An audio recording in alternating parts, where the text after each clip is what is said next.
ആത്മഹത്യ ചെയ്ത Wayanad DCC treasurer NM വിജയന്റെ കുടുംബം കോൺഗ്രസ് നേതൃത്വവുമായി ചർച്ച നടത്തി.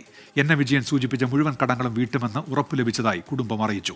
ഷഹദ് റഹ്മാൻ ഇപ്പോൾ വിശദാംശങ്ങളുമായി കോഴിക്കോട് നിന്ന് ചേരുന്നുണ്ട്. ഷഹദ്, ഇന്ന് കോഴിക്കോട് DCC മന്ദിരത്തിന്റെ ഉദ്ഘാടനം നടക്കുമ്പോൾ വലിയ തോതിൽ പ്രതിഷേധം ഉയർത്തിയിരുന്നല്ലോ കുടുംബം.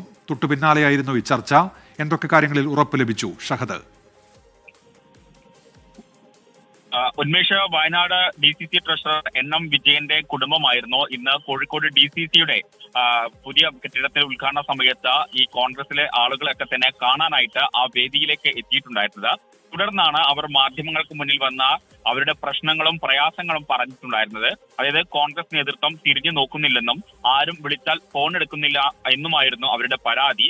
തുടർന്ന് കോൺഗ്രസ് നേതാക്കൾ, അതായത് T. സിദ്ദിഖ് MLA ഇദ്ദേഹത്തിന്റെ മകൻ ചെന്ന് കാണുകയും പിന്നീട് ഇവർക്ക് കാണാൻ അവസരം ഒരുക്കുകയും ചെയ്യുകയായിരുന്നു. അതായത് കോഴിക്കോട്ടെ ഒരു സ്വകാര്യ ഹോട്ടലിൽ വെച്ചിട്ടായിരുന്നു പിന്നീട് കൂടിക്കാഴ്ച നടത്തിയിട്ടുണ്ടായിരുന്നത്. ആ കൂടിക്കാഴ്ചയിൽ നിലവിലെ സാഹചര്യത്തിൽ എടുത്ത തീരുമാനം എന്ന് പറയുന്നത്, അതായത് അദ്ദേഹം എന്താണോ ഉന്നയിച്ചിട്ടുണ്ടായിരുന്നത് അല്ലെങ്കിൽ അദ്ദേഹം സൂചിപ്പിച്ചിട്ടുണ്ടായിരുന്നത്, ആ കടങ്ങളൊക്കെ തന്നെ കോൺഗ്രസ് നേതൃത്വം വീട്ടും എന്നുള്ള കാര്യമാണ് പറഞ്ഞിട്ടുള്ളത്. മാത്രവുമല്ല, നിലവിൽ അതായത് കഴിഞ്ഞ കുറച്ച് ദിവസങ്ങളായിട്ട് വലിയ രീതിയിലുള്ള തിരക്കുകൾ ഉണ്ടായിരുന്നു. അതുകൊണ്ടാണ് ഇത്തരത്തിൽ ഈ വിളിച്ച സമയത്ത് കൃത്യസമയത്ത് ഫോൺ എടുക്കാൻ സാധിക്കാതിരുന്നത് എന്ന കാര്യവും കോൺഗ്രസ് നേതൃത്വം ഈ കുടുംബത്തെ അറിയിച്ചിട്ടുണ്ട്. T. സിദ്ദിഖ് MLAയും അതുപോലെ തന്നെ AP അനിൽകുമാർ MLAയുമാണ് ഇന്ന് ഈ കുടുംബവുമായിട്ട് ചർച്ച നടത്തിയിട്ടുണ്ടായിരുന്നത്. സാമ്പത്തിക ബാധ്യത തീർത്തു തരാമെന്ന് കോൺഗ്രസ് നേതൃത്വം ഇവർക്ക് ഉറപ്പ് നൽകുകയും ചെയ്തിട്ടുണ്ട് എന്നുള്ളതാണ്. ഇത് കുടുംബം നമ്മെ തന്നെ വിളിച്ച് അറിയിക്കുകയായിരുന്നു.